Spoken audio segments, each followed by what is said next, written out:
Bonsoir à toutes et à tous et bienvenue pour cette 4e soirée de méditation sur l'art chrétien et la croix.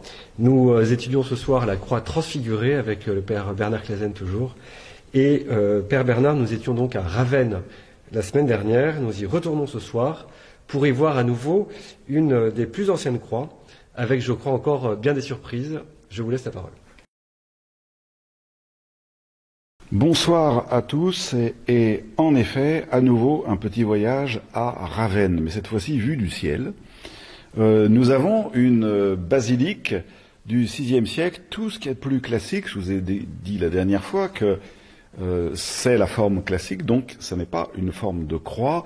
Et la fois dernière, je vous avais montré 2 formes architecturales qui prenaient spécifiquement la forme d'une croix, l'ayant voulu, presque avec une sorte d'efficacité de cette forme de croix. À Ravenne, vous voyez ici, on est à Saint-Apollinaire in Classe, c'est une basilique longitudinale, rectiligne, il n'y a pas de croix.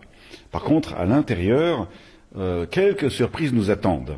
Nous avons une forme basilicale très très intéressante, avec un dispositif liturgique assez ancien, enfin ça a été restauré bien sûr, hein.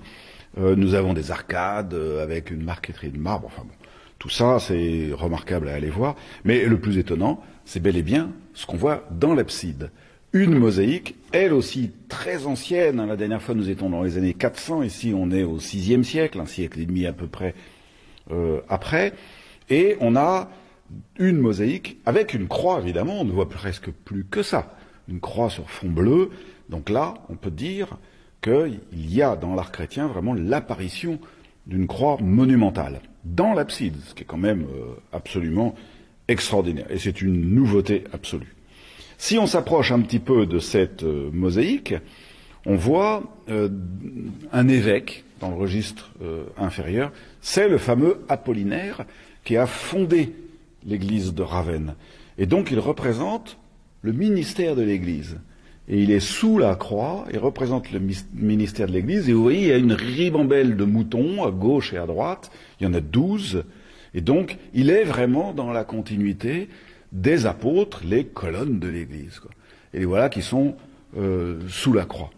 Alors si on observe cet ensemble, on se demande, mais qu'est-ce que c'est que cette croix au milieu d'un cercle, une mandorle qui semble contenir la croix?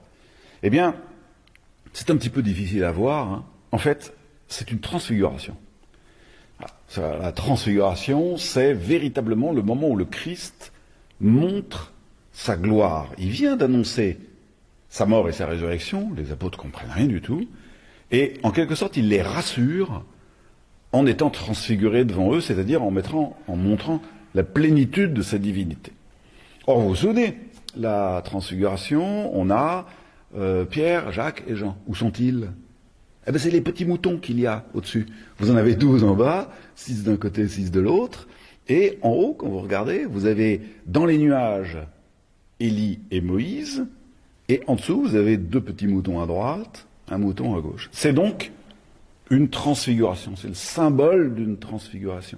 Et le Christ est comme contenu dans cette mandorle, hein, comme retiré de nos réalités terrestres, comme presque inaccessible.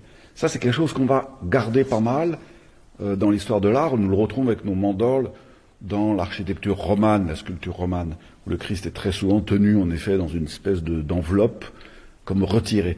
C'est-à-dire, en tant que ressuscité, en tant que transfiguré, il n'est plus saisissable, il n'est plus dans une connaissance immédiate.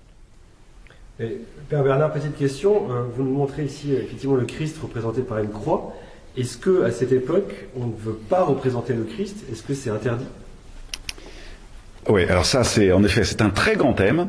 Il commence à mûrir. C'est un thème qui va mûrir, qu'on appelle l'iconoclasme. C'est-à-dire, les chrétiens ont été réticents à représenter le Christ, alors Dieu, bien sûr, Dieu le Père, bien entendu, mais le Christ dans sa divinité, et donc même dans son humanité, on ne pouvait pas le représenter. Parce que comment séparer en Jésus l'humain du divin? Et donc, il y avait un grand débat. A-t-on le droit de représenter Jésus. Et là, vous voyez, on est à Ravenne, on est donc au VIe siècle, et ce qui va trancher la question, c'est le second concile de Nicée en 787. Donc c'est plus tard. Hein. Là, on est encore en plein débat. Et l'artiste, le commanditaire, l'évêque, a hésité.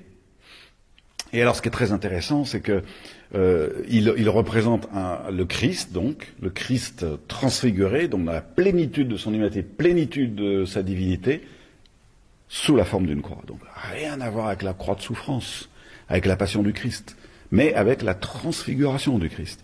C'est une croix victorieuse. Là aussi, une croix cosmique, plantée au milieu du monde céleste. Mais alors, approchons-nous et on va avoir quelques surprises. D'abord, on voit ici sur cette photo très nettement Élie et Moïse, hein, qui discutent avec Jésus. Jésus sous la forme de cette croix, absence, présence, son signe de victoire. Mais alors, si vous regardez bien cette croix, vous voyez deux choses que je surligne ici en jaune. Alpha, oméga, à gauche et à droite de la croix, au bout des bras de la croix. Le Christ, commencement et fin de toute chose. Vous voyez, une très belle catéchèse autour de cette croix victorieuse. Et tout en haut, on retrouve le fameux ictus. Jésus-Christ, Fils de Dieu Sauveur. Cette fois-ci, plus du tout sous la forme d'un poisson, mais sous la forme d'une écriture. Et tout en bas de la croix, qu'est-ce qu'on voit? Salus Mundi. En haut, l'ictus, en bas, Salus Mundi, c'est le salut du monde. La croix est le salut du monde.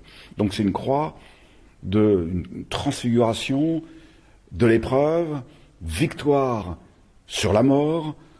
C'est une croix glorieuse en vérité. C'est pas du tout une croix de souffrance, comme on verra plus tard. Ça va bientôt arriver, rassurez-vous, nous le verrons, enfin rassurez-vous ou inquiétez-vous, nous le verrons plus tard. Alors je continue mes petits effets de surprise. Si vous faites un zoom au centre de la croix, eh ben vous voyez une représentation d'un visage. Et une sorte de petit Christ que pratiquement les gens ne pouvaient pas voir à l'œil nu. Hein. Alors c'est très curieux ça. Est-ce que le mosaïste qui a fait cette œuvre, est-ce qu'il hésitait entre l'iconoclasme ou l'autorisation de peindre Jésus? En tout cas, il n'a pas voulu représenter le Christ transfiguré parce que c'est impossible. De représenter le Christ transfiguré, la transfiguration du Christ, c'est précisément le moment où il montre pleinement sa divinité. Et donc il a préféré se retirer. Il a montré une croix glorieuse. Et voilà notre histoire de la croix dans l'art chrétien qui aujourd'hui a fait un sacré bond en avant. À bientôt.